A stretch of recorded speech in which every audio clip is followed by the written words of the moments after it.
BNC times நேயர்களுக்கு வணக்கம். ஆதி திராவிடர் நலத்துறை பள்ளிகள்ல படிக்கிற மாணவர்களோட எண்ணிக்கை கடந்த 4 வருஷத்துல மட்டும் 20% குறைஞ்சிருக்கு.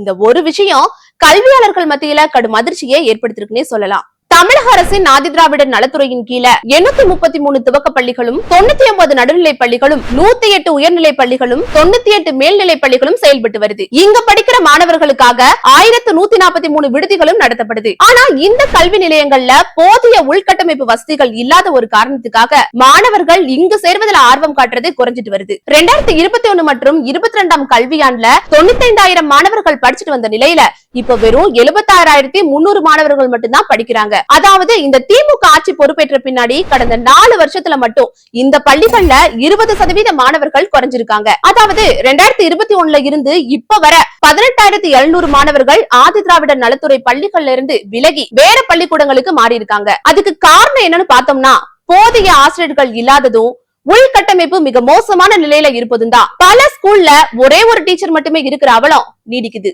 தஞ்சையில 7, கடலூர்ல 6, திருநெல்வேலியில 6, விழுப்புரத்துல 5, சிவகங்கை மாவட்டத்துல 4, வேலூர்ல 3, தர்மபுரியில 2 ஆசிரியர்களே இல்லாத பள்ளிகளோட எண்ணிக்கை கூடிக்கிட்டே தான் போகுது. இதே நிலைமைதான் பழங்குடியினர் நல உண்டு உறைவிட பள்ளிகள்லயும் இருப்பதா நம்ம ஆய்வு செஞ்சதுல இருந்து தெரிய வருது.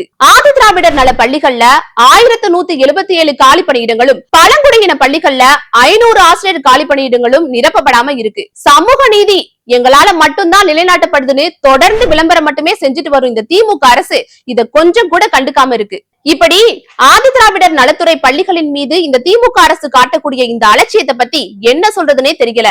இனியாவது இந்த விடியா திமுக அரசு கொஞ்சமாச்சும் திருந்தணும்.